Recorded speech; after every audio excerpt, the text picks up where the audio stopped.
रौनकपुर नाम का एक गांव था जिसमें एक बहुत सुंदर और विशाल आम का बाग था। वो बाग सभी गांव वालों के लिए था, जहां हर किसी को आम तोड़कर खाने की अनुमति थी। लेकिन अब हाल ही में कुछ दिनों से वो आम का बाग किसी सुंदर बाग की तरह नहीं रहा था, क्योंकि वहां पर एक भूत रहता था।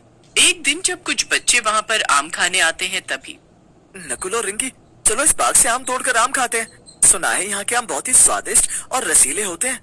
हाँ चिंटू और रिंकी, मेरे बाबूजी कहते हैं कि जब वो छोटे थे तभी वो इस गांव में आकर आम तोड़कर खाया करते थे।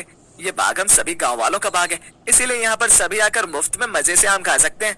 चलो फिर नेकी और पूछ पूछ जल्दी जल्दी टूट पड़ते हैं इस बाग के ताजे और मजेदार आमों पर। सभी बच्चे उस बाग के आमों को तोड़ने लगते हैं और उन्हें खुशी से आनंद उठाते हुए खाने लगते हैं। लेकिन तभी अचानक से उस बाग का दरवाजा अपने आप बंद हो जाता है। अरे बाप रे, ये क्या? ये मुख्य दरवाजा तो बंद हो गया। अरे हम इस बाग से बाहर कैसे जाएंगे? मुझे तो बहुत डर लग रहा है। सूर्यास्त भी हो चुका है, अभी थोड़ी देर में अंधेरा भी हो जाएगा। दोस्तों, इस बाग की ये दीवारें भी कितनी ऊंची हैं। हम तीनों चाहकर भी इन दीवारों को पार करके यहाँ से बाहर नहीं निकल पाएंगे। काश हम बच्चे नहीं होते और बड़े होते तो हमारा कद भी बड़ा होता और हम इन दीवारों को पार करके बड़ी ही आसानी से चले जाते। हाँ यार रिंकी, हमारे तो घर पर भी नहीं पता कि हम तीनों यहाँ पर हैं। तभी अचानक से उन तीनों को किसी की डरावनी हंसी की आवाज सुनाई देने लगती है और तीनों डर के मारे कांपने लगते हैं। ये आवाज कहाँ से आ रही है? कहीं ये हंसने की आवाज किसी भूत की तो नहीं? चुप कर चिंटू, कुछ भी मत बोल। मुझे भूतों से बहुत डर लगता है। और लगना भी चाहिए। वहाँ पर प्रकट हुए उस भयंकर रूप वाले भूत को देखकर तीनों बच्चों का दिल मानो उनके शरीर से बाहर ही निकल आता है। नहीं, बचाओ, भूत भूत! तीनों बच्चे इधर से उधर भागने लगते हैं। बचकर कहाँ जाओगे बच्चों, क्योंकि इस बाग के दरवाजे तो बंद हो चुके हैं। मैं तुम्हें अब कहीं नहीं जाने दूंगा। हमें जाने दो बाहर, हमने तुम्हारा क्या बिगाड़ा है? माफ कर दो हमें, माफ कर दो हम तीनों को। नहीं, तुम तीनों को कोई माफी नहीं मिलेगी, क्योंकि एक बार जो कोई भी इस बाग में आता है वो अपनी जान से हाथ धो बैठता है। इस बाग में जितने भी आम के पेड़ हैं उन सब पर लटके हुए आम कोई फल नहीं बल्कि इंसान है, जिन्होंने तुम तीनों की तरह इस बाग में, मेरे बाग में आने की जुर्रत की, और उन्हें मैंने उनकी उस जुर्रत के कारण सजा के तौर पर आम के फल में बदल दिया। क्या? इसका मतलब अब आप हमें भी आम के फल में बदल दोगे? सही समझा बच्चे, तो तैयार हो जाओ आम के फल में बदलने के लिए, जिसके बाद तुम तीनों फिर कभी इंसान नहीं बन पाओगे। नहीं नहीं।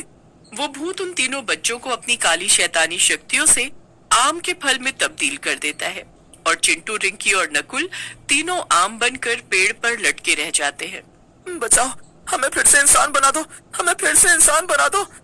हमसे बहुत बड़ी भूल हो गई जो हम इस बाग में आए। तुम तीनों अब आम बनकर चाहे जितना गला फाड़ कर चिल्लाना है चिल्ला लो, लेकिन कोई भी तुम्हारी आवाज नहीं सुन पाएगा सिवाय मेरे। अब तुम तीनों को कोई नहीं बचाने वाला। ऐसे ही जो कोई भी उस आम के बाग में आम तोड़ने जाता है, वो बाग के अंदर रहने वाला भूत उस व्यक्ति को आम के फल में बदल देता है और इसलिए धीरे धीरे गांव से कई सारे अचानक से गायब होने लगते हैं। गांव वालों को लगता है कि उन्हें कोई अगवा करके ले गया होगा, लेकिन असल में तो वो सब बाग में आकर अपनी जान गंवा देते हैं। न जाने हमारे बच्चे कहाँ चले गए। 4 दिन से लापता है। न चिंटू का पता है, न रिंकी का और न नकुल का। मेरी बीवी भी लापता है। न जाने कहाँ गायब हो रहे हैं सारे के सारे गांव वाले। पुलिस भी ढूंढ नहीं पा रही है किसी को भी। मुझे तो बहुत डर लग रहा है। लगे भी क्यों ना, अब तो घर से बाहर निकलने में भी डर लग रहा है। ऐसे अचानक से कोई भी गायब हो रहा है, ये कोई छोटी बात नहीं है, ये अपने आप में ही एक गंभीर सी बात है। सभी गांव वाले काफी परेशान हो जाते हैं। वहीं पुलिस और मुखिया जी भी कुछ नहीं कर पा रहे थे। करते भी कैसे, क्योंकि सारे गायब हुए लोग तो अब इंसान से आम बन चुके थे। उसी गांव में एक आम वाला रहता है जिसका नाम मंगू होता है। मंगू जिस बाग से आम तोड़ा करता था, अब उस बाग का मालिक इतने सालों बाद फिर से आ चुका था, जिस कारण अब मंगू के लिए एक तरह से मुसीबत खड़ी हो जाती है। अब मैं क्या करूं? इस बाग का मालिक तो फिर से लौट आया विदेश से। मुझे तो लगा था कि आराम से आएगा और 5-6 सालों बाद। खैर, मैं हार नहीं मारूंगा। आम का सीजन चल रहा है, अभी ही आम की बिक्री होगी। मुझे कोई और बाग ढूंढना होगा जहाँ से मैं आम तोड़ सकूं और बेच सकूं। लेकिन तभी मंगू बाग की तलाश करते करते उस बाग तक पहुंच जाता है जिसमें वो भूत रहता है। अरे ये बाग, इस बाग को मैं कैसे भूल सकता हूँ। ये बाग तो पूरे गांव का बाग है। यहाँ पर मैं बचपन में अपने दोस्तों के साथ आकर आम तोड़ा करता था। मैं तो अब इसी बाग से आम तोड़कर बेचूंगा। चलो अच्छा हुआ मुझे ये बाग मिल गया। अब न किसी मालिक का डर, न पकड़े जाने का डर। जी भर के बिना डरे आम तोड़ सकता हूँ मैं। मंगू उस बाग की तरफ जाने ही वाला होता है कि तभी अचानक से उस बाग के बाहर से अंदर रह रहा भूत दिखाई देता है, जो एक आदमी के सामने प्रकट होता है। नहीं नहीं, ये नहीं हो सकता। बचाओ भूत। तू अब बचकर नहीं भाग सकता है। इस बाग में आने की गलती की है तूने। जो कोई भी इस आम के बाग में आएगा उसे अपनी जान गंवानी होगी। अब तेरा भी वही हाल करूंगा जो मैंने बाकी लोगों का किया है। अब मैं तुझे भी एक इंसान से आम बना दूंगा। क्या क्या इसका मतलब इस आम के बाग में भूत रहता है और वो इंसानों को आम बना देता है? मंगू अपनी आंखों से देखता है कि कैसे वो भूत उस आदमी को अपनी बुरी शक्तियों से आम बना देता है और वो आदमी वाकई में पेड़ पर टंग जाता है। आम आदमी के बारे में सुना था मैंने, लेकिन यहाँ तो सच में इंसान आम बन रहा है। ये सब क्या हो रहा है? मुझे तो सच में कुछ समझ नहीं आ रहा। लेकिन पहले तो ये आम का बाग कितना खुशहाल और सुंदर था, लेकिन ये भूत कैसे रहने आया यहाँ पर? अचानक से ये सब कैसे हुआ? जो भी हो, इससे पहले कि और इंसान इस बाग में जाकर अपनी जान गंवाए, मुझे गाँव में जाकर सबको जाकर इस आम के बाग के भूत के बारे में बताना ही होगा। मंगू फौरन जाकर गांव वालों को उस भूत के बारे में बताता है, लेकिन कोई भी उसकी बातों पर यकीन नहीं कर पाता। नहीं नहीं, ये नहीं हो सकता। अरे वो आम का बाग सालों पुराना है। अगर वहाँ पर कोई भूत रह रहा होता तो वो हमें भी तो दिखता। यूं अचानक से इतने सालों बाद कहाँ से कोई भूत आया होगा वहाँ पर? हाँ सही कह रहा है ये। देखो मंगू, तुम हम सबको यूं इस तरह झूठी खबर देकर बेवकूफ मत बनाओ, वरना इसका अंजाम सच में बहुत बुरा होगा। ओफो, ये आप कैसी बातें कर रहे हैं भाई साहब? मैं भला आप लोगों को बेवकूफ क्यों बनाऊं? मैं सच कह रहा हूँ, मेरा यकीन कीजिए। मैंने स्वयं अपनी आंखों से देखा है कैसे उस भूत ने अपनी काली शक्तियों से उस आदमी को एक आम बना दिया। हे भगवान, अगर तुम सच में ये झूठ नहीं कह रहे हो, इसका मतलब तो यही हुआ कि हमारे परिवार वाले भी उस आम के बाग में जाकर आम बन चुके हैं। नहीं, ऐसा नहीं हो सकता। अब हम क्या करेंगे? कैसे बचाएंगे अपने परिवार को? अब तो उस भूत को खत्म करने का एकमात्र उपाय ही है। लेकिन क्या? अब हम सबको एक साथ मिलकर उस आम के बाग में जाना होगा। एकता में बहुत ताकत होती है, और जब सभी गांव वाले एक होकर उस भूत का सामना करेंगे तब वो जरूर खत्म हो जाएगा।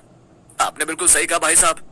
बस जल्दी से वो भूत वहां से चला जाए, फिर मैं उस आम के बाग से आम तोड़कर दूसरे गांव में दोगुने दाम में बेचूंगा और माला माल हो जाऊंगा।